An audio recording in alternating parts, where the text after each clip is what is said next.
Good morning बेटा। स्वागत है आपका 8th क्लास सामाजिक विज्ञान ऑनलाइन क्लासेस में।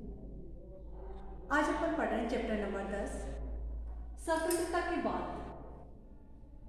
जैसा कि बेटा आप सभी जानते हैं 15 अगस्त 1947 को देश आज़ाद हुआ।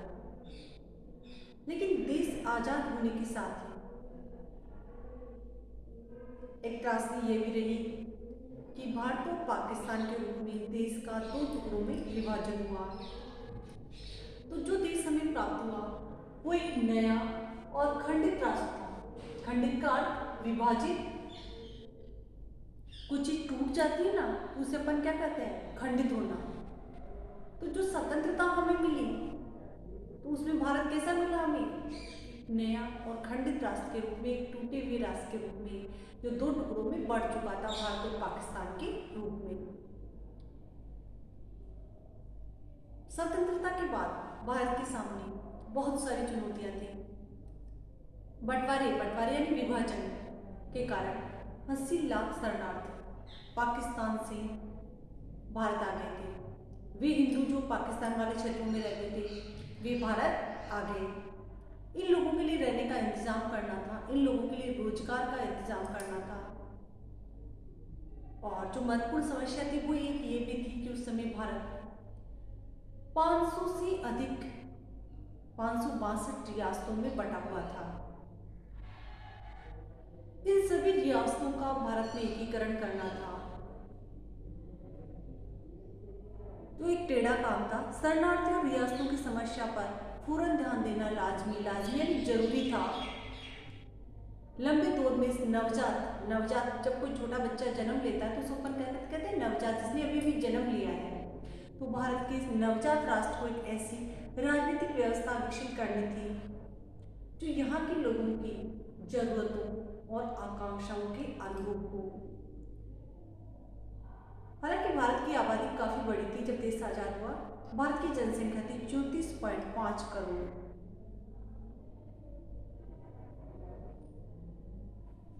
भारत और पाकिस्तान के विभाजन हुआ। सांप्रदायिकता की समस्या बहुत बड़ी समस्या उस समय बन चुकी थी, दंगे हो रहे थे। इसके अलावा जो अपने यहाँ पर जाति के आधार पर ऊंची जाति, नीची जाति, इस तरह हमारा समाज विकसित था, धर्म के आधार पर, जाति के आधार पर, पहनावे के आधार पर। तो इसको एक संगठित राष्ट्र के रूप में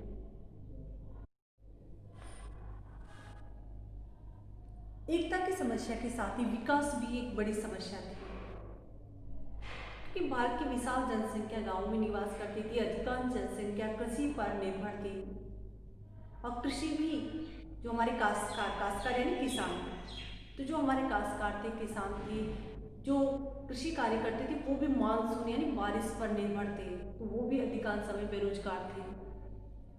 इसके अलावा उद्योग बहुत कम थे। अगर एक साल बारिश न हो तो कृषि पूरी चौपट हो जाती थी। बढ़ई, बुनकर, ये सब पूरे उद्योग धंधे समाप्त हो चुके थे।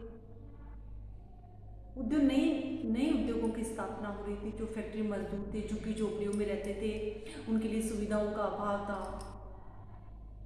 तो इस विशाल आबादी वाले देश को गरीबी के चंगुल से निकालना एक बहुत बड़ी समस्या थी। खेतों की उपज बढ़ाना, उद्योगों का निर्माण करना, खाद्यान्न क्षेत्र में आत्मनिर्भर होना, लोगों को रोजगार प्रदान करना, स्वतंत्र भारत के सामने बहुत सारी समस्याएं थी। अब इस भारत में विविधता में एकता को बनाए रखना और साथ ही अर्थव्यवस्था का विकास करना, इन दोनों को साथ साथ कार्य करना था। अगर भारत के विभिन्न तबकों के बीच मौजूद मतभेदों को न दूर किया जाता तो ये खतरनाक टकराव का रूप ले सकते थे। भविष्य में जिस तरह भारत और पाकिस्तान के रूप में 2 टुकड़े हुए, कुछ ऐसा नया और भी कुछ हो सकता था। इसके अलावा अपने यहाँ पर समाज में ऊंची जाति, नीची जाति, धर्म के आधार पर हिंदू मुसलमानों में भेदभाव, तो ये बहुत सारी समस्याएं बनी हुई थी। आर्थिक विकास के लिए आबादी के बड़े हिस्से को विकास के दायरे में शामिल करना था। तो ऐसी स्थिति में अमीर, गरीब, शहरी, ग्रामीण, देहात, बहुत सारे फर्क थे। इन सभी भेदभावों को समाप्त करना था। ऐसी स्थिति में हमारे नए संविधान की रचना की गई। इन सभी समस्याओं का समाधान किया गया। हमारी संविधान सभा की जो प्रथम बैठक हुई वह थी 9 दिसंबर 1946 ईस्वी में। संविधान सभा का गठन हुआ। 300 के लगभग संविधान सभा के सदस्य थे। इन्होंने मिलकर के संविधान की निर्माण प्रक्रिया को शुरू किया। पहली बैठक हुई 9 दिसंबर 1946 को। संविधान सभा के जो अस्थायी अध्यक्ष थे डॉक्टर सच्चिदानंद सिन्हा को बनाया गया। 11 नवंबर 1946 को संविधान सभा की दूसरी बैठक हुई और इसमें संविधान सभा के स्थायी अध्यक्ष चुने गए डॉक्टर राजेंद्र प्रसाद। बहुत ही लंबी राजनीतिक विचार विमर्श के बाद भी भारत के भविष्य को तय किया गया। हालांकि संविधान सभा की बैठकें नई दिल्ली में आयोजित की गई, लेकिन इसमें पूरे भारत के सदस्यों का प्रतिनिधित्व था। इसमें चर्चाओं के द्वारा संविधान की समीक्षा की गई, संविधान को गति प्रदान की गई और हमारा संविधान अंगीकृत किया गया। 26 नवंबर 1949 ईस्वी को हमारा संविधान बन करके तैयार हो गया। इसको बनने में 2 वर्ष 11 माह और 18 दिन लगे। हालांकि संविधान को लागू किया गया 26 जनवरी 1950 ईस्वी को, जिसको हम गणतंत्र दिवस के रूप में मनाते हैं। जो संविधान लिखा गया जिसमें भारत की आकांक्षाओं, भारत की महत्वाकांक्षाओं, भारत के लोगों की इच्छाओं, उन सबको महत्व दिया गया और अंतिम शक्ति संविधान में जनता में निहित की गई। अब हम बेटे देख रहे हैं हमारे संविधान की विशेषताएं कि हमारे संविधान की क्या विशेषताएं हैं। तो पहली विशेषता प्रस्तावना। हमारे संविधान की प्रस्तावना दी गई है। प्रस्तावना जिसको संविधान की आत्मा कहा जाता है, जिसमें संविधान के लक्ष्य और उद्देश्यों को दर्शाया गया है, जिसको देख करके हमें संविधान के बारे में जानकारी मिलती है। दूसरी विशेषता सबसे लंबा और लिखित संविधान। हमारा संविधान विश्व का सबसे बड़ा और लिखित संविधान है। इसको हमारी जो संविधान सभा के विशेषज्ञ सदस्य थे, 7 समितियों का गठन किया गया, उन सब ने मिलकर के हमारे संविधान को लिखा है। हमारे संविधान को वकीलों का संविधान भी कहा जाता है क्योंकि इसके संविधान सभा के अधिकांश सदस्य वकील थे। तीसरी विशेषता सार्वभौमिक वयस्क मताधिकार। सार्वभौमिक वयस्क का अर्थ होता है सभी वयस्क नागरिकों को मत देने का अधिकार, मत यानी वोट देने का अधिकार। और हमारे यहाँ पर वयस्कता की उम्र का मापदंड क्या है? 18 वर्ष। हालांकि जब संविधान बना तो उसमें बताया गया कि सार्वभौमिक वयस्क मताधिकार का प्रावधान किया गया। इसका मतलब ये था कि उस समय 21 वर्ष की आयु प्राप्त प्रत्येक नागरिक को वयस्क माना गया और वह प्रांतीय और राष्ट्रीय चुनाव में वोट देने का अधिकार रखता था।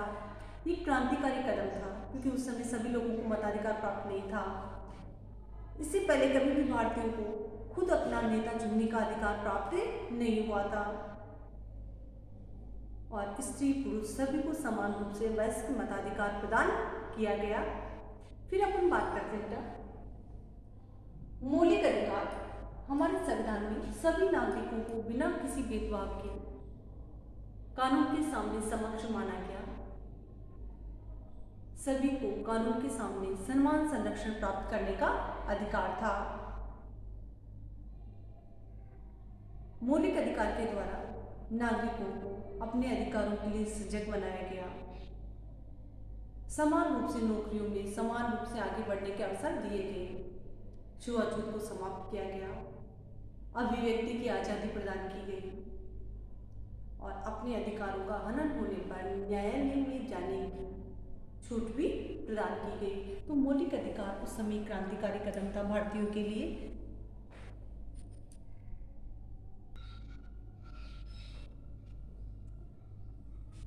मौलिक अधिकार की अपन बात कर रहे हैं।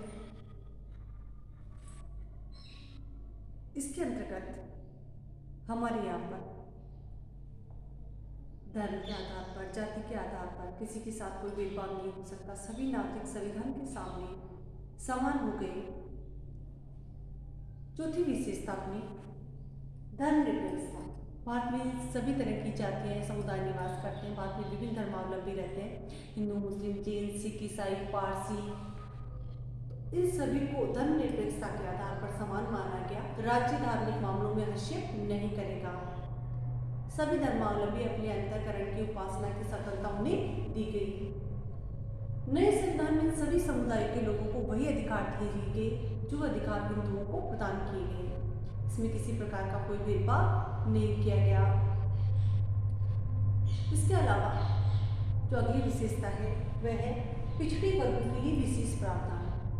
जब देश आज़ाद हुआ उस समय भारत में कुछ जातियां बहुत ज़्यादा पिछड़ी हुई थी, तो उन जातियों को ऊपर उठाने के लिए, निर्धन और सबसे वंचित तबकों के कल्याण के लिए विशेष सुविधाओं की व्यवस्था की गई। भारत के सम्मान को कलंकित करने वाले छुआछूत के चलन को समाप्त कर दिया गया। अनुच्छेद 17 में अस्पृश्यता अर्थात छुआछूत को समाप्त कर दिया गया, उसे दंडनीय माना गया। अगर कोई छुआछूत करते हुए पाया जाता है तो उसके लिए दंड का प्रावधान है। उस समय हिंदुओं के मंदिरों में केवल ऊंची जातियों के लोग ही जाते थे, नीची जातियों का प्रवेश निषेध था, उन्हें अछूत माना जाता था। अब वे मंदिरों में जा सकते हैं। अब भारत में किसी तरह का कोई भेदभाव नहीं है। इसके अलावा विधायिका और लोकसभा की कुछ सीटों में भी इन पिछड़े वंचित वर्गों के लिए कुछ सीटों का आरक्षण प्रदान किया गया है। कुछ लोगों की दलील थी कि अछूत, जिन्हें उस समय हरिजन कहा जाता था, उम्मीदवारों के पास इतने अंक या शैक्षिक योग्यता नहीं होती कि वे भारतीय प्रशासनिक सेवा में सदस्य रहे, नौकरियों में जा सके। परंतु भारतीय संविधान सभा के सदस्य एस.जी. खांडेकर ने कहा कि हरिजनों की अक्षमता के लिए ऊंची जातियां जिम्मेदार है। अपने सुविधा संपन्न सहकर्मियों को संबोधित करते हुए खांडेकर ने कहा था, हमें हजारों साल तक दबा कर रखा गया, आप लोगों ने हमें अपनी सेवा में लगाए रखा और हमें इस कदर दबाया कि अब न केवल हमारे मस्तिष्क, शरीर, बल्कि हमारी हृदय भी काम नहीं करता, नहीं हम आगे बढ़ पाने में सक्षम है। ऐसा मान करके सरकारी नौकरियों में, विधायिका में और लोकसभा में अनुसूचित जाति और जनजाति को आरक्षण प्रदान किया गया। और इसमें सिर्फ अछूतों को ही नहीं बल्कि अनुसूचित जनजाति जो आदिवासी लोग हैं उनको भी इसमें शामिल किया गया। कि ये माना गया कि पहले उनके साथ भेदभाव था और उस भेदभाव को समाप्त करने के लिए आरक्षण का प्रावधान किया गया। विशेष जो पिछड़े वर्ग है, वंचित वर्ग है, उनके लिए विशेष प्रावधान किए गए। अब संविधान सभा की जो अगली विशेषता है वह है एकात्मक और संघात्मक तत्वों का सहयोग। इसका अर्थ ये कि हमारे संविधान में संघात्मक व्यवस्था को अपनाया गया है। शक्तियों का विभाजन किया गया केंद्र सरकार से, बेटा राज्य सरकार में, फिर राज्य सरकार से पंचायती राज में। तो इस पर एक लंबी चर्चा हुई हमारे संविधान सभा में। लास्ट में किया गया कि केंद्र को मजबूत रखा जाए। भले ही संघात्मक व्यवस्था है, शक्तियों का विभाजन है, लेकिन अधिक शक्तियां किसको दी गई है? केंद्र सरकार को। क्योंकि केंद्र मजबूत होगा तो देश में एकता और अखंडता बनी रहेगी। इसके बाद में जो अगली विशेषता है वह है शक्तियों का विभाजन। हमारे संविधान में शक्तियों का विभाजन किया गया, 3 भागों में से बांटा गया है, संघ शक्ति, राज्य शक्ति और समवर्ती सूची। जो संघ सूची के विषय बेटा उस पर केंद्र सरकार कानून बनाएगी, जो राज्य सूची के विषय उन पर राज्य सरकार कानून बनाएगी। समवर्ती सूची में कुछ ऐसे विषय हैं जिस पर केंद्र सरकार भी कानून बना सकती है और राज्य सरकार भी कानून बना सकती है। इसके बाद में जो अगली विशेषता है वह है नीति निर्देशक तत्व।